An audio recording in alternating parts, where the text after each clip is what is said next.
Bismillahirrahmanirrahim. Assalamualaikum warahmatullahi wabarakatuh. Perkenalkan, nama saya Anggi Hairani. Di sini saya ingin membahas beberapa soal dari buku Skaum. Tanpa berlama-lama lagi, mari kita bahas soal yang pertama. Di bab 1, di soal 1.45, yaitu transformasikan vektor A sama dengan AX dikali AX ditambah AY dikali AY ditambah AZ dikali AZ. Jawab. Diperoleh proyeksi vektor satuan kartesian terhadap AR, A fluksi, dan AZ. Yaitu didapat AX kali AR sama dengan cos fluksi, AX dikali A fluksi sama dengan negatif sin fluksi, AX dikali AZ sama dengan 0, AY dikali AR sama dengan sin fluksi, AY dikali A fluksi sama dengan cos fluksi, AY dikali AZ sama dengan 0, AZ dikali AR sama dengan 0, AZ dikali A fluksi sama dengan 0, AZ dikali AZ sama dengan 1. Sehingga didapatkan, ini AX bukan AR ya. Didapatkan AX sama dengan cos fluksi AX ditambah sin fluksi AY. Ini didapat dari AX, hasil dari AX kali AR dijumlahkan dengan hasil dari AY kali AR dan dijumlahkan hasil dari AZ kali AR. Begitu juga untuk mencari AY dan AZ. Selanjutnya kita kembali ke soal, yaitu di soal itu A sama dengan AX dikali AX ditambah AY dikali AY ditambah AZ kali AZ. Ya udah, ini tinggal dimasukkan aja nilai yang tadi di sini. Ini nilai ininya, mereka inilah nilai-nilai ini itu dimasukkan ke nilai ini ke sini juga. Dan gitu tinggal dimasukkan aja nilai yang tadi AX, ini kan AX, ini AX dimasukkan ke AX, AY dimasukkan ke AY, AZ dimasukkan ke AZ. Jadi hasilnya yaitu AX cos fluksi ditambah AY sin fluksi AR ditambah negatif AX sin fluksi ditambah AY cos fluksi ditambah AZ kali AZ. Atau bisa juga ini ditambahkan di sini kan, ditambahkan jadi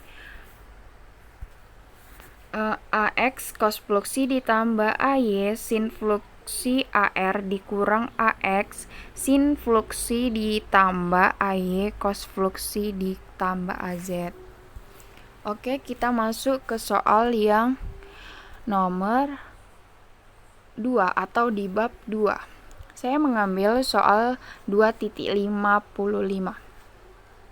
Buktikan bahwa medan listrik di dalam suatu kulit bola bermuatan serba sama adalah 0 di mana-mana. Jawab. Dari beberapa artikel yang sudah saya baca di Google, saya dapat menyimpulkan yaitu jawabannya seperti ini. Pada bola konduktor berjari-jari R diberi muatan Q, maka muatan itu akan tersebar pada permukaan bola seperti pada gambar di samping. Arah medan listrik oleh bola bermuatan sama dengan muatan titik, yaitu meninggalkan muatan positif dengan menuju muatan negatif. Sedangkan kuat medan listriknya dapat ditentukan dari hukum Gauss. Dari hukum Gauss dapat pula dijelaskan bahwa medan listrik timbul jika ada muatan yang dilingkupinya. Perhatikan titik A, ini titik A pada gambar. Luas yang dibutuhkan titik A tidak dilingkupi muatan, berarti kuat medannya 0. EA sama dengan 0. Untuk titik di permukaan bola dan di luar bola akan memiliki luasan yang melingkupi muatan Q tersebut, sehingga dapat diturunkan dengan hukum Gauss sebagai berikut. Fluksi sama dengan Q per epsilon 0, E sama dengan 4V R kuadrat sama dengan Q per epsilon 0, E sama dengan 1 per 4V epsilon 0 dikali Q per R kuadrat. Di bab 3, saya mengambil contoh soal 3.42, yaitu diberikan suatu distribusi muatan dengan kerapatan rho 5R kolom per meter kubik dalam koordinat bola. Pergunakan hukum Gauss untuk memperoleh D. Kita buat dulu diketahui. Yang diketahui itu kan rho 5R kolom per meter kubik. Yang ditanya itu D. Penyelesaian Q sama dengan integral D kali ds sama dengan D integral ds sama dengan D kali 4VR kuadrat. D sama dengan Q per 4VR kuadrat sama dengan VR pangkat 3 rho per 4VR kuadrat sama dengan rho R per 4.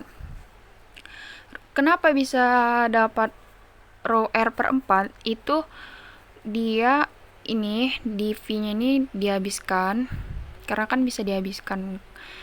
Terus R-nya juga kan 2, berarti di sini tinggal 1, berarti rho R per 4. Inilah dia, makanya dapatnya dari mana? Dari situ. Yaudah, tinggal dimasukkan aja.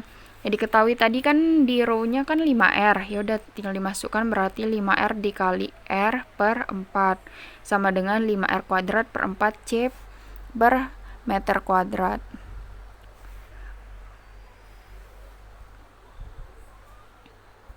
Oke, yang selanjutnya yaitu di bab 4, saya mengambil soal 4.26.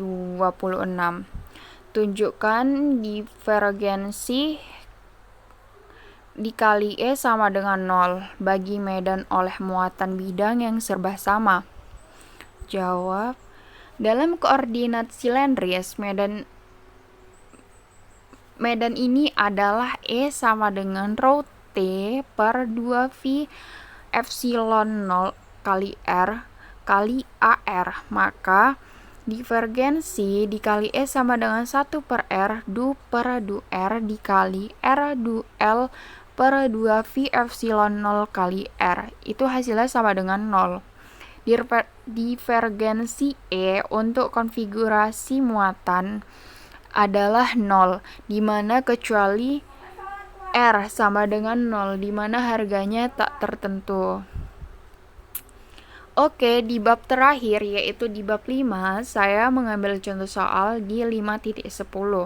Tentukan potensial pada RA sama dengan 5 meter terhadap RB sama dengan 15 meter dengan suatu muatan Q sama dengan 500 mikrokolom di titik asal dan titik acuan 0 di tak berhingga. Jawab. Kita tulis dulu diketahuinya. Yang diketahui itu kan RA sama dengan 5 meter terhadap RB sama dengan 15 meter. Terus Q-nya 500 mikrokolom itu diubah ke kolom nantinya. VAB sama dengan Q per 4V epsilon 0 dikali 1 per RA dikurang 1 per RB. Untuk menetapkan beda potensial, titik acuan 0 tak diperlukan. VAB sama dengan 500 dikali 10 pangkat negatif 12 per 4V dikali 10 pangkat negatif 12 per 36V dikali 1 per 5 dikurangi 1 per 15 sama dengan 0,60 volt. Acuan 0 tak berhingga dapat dipakai V5 dan V15. Di sini sebenarnya ini V5 lalu yang di sini V15. V5 sama dengan Q per 4V epsilon 0 dikali 1/5 sama dengan 0,90 volt. Terus kita cari yang V15-nya. V15 itu Q per 4V epsilon 0 dikali 1/15 sama dengan 0,30 volt. Maka VAB sama dengan V5 dikurang V15 sama dengan 0,60 volt. Oke, itulah pembahasan soal dari saya. Apabila di dalam pengucapan terdapat kesalahan dalam bertutur kata, kepada seluruh pendengar, Bapak atau Ibu dan teman-teman semua, saya mohon maaf sebesar-besarnya. Wassalamualaikum warahmatullahi wabarakatuh.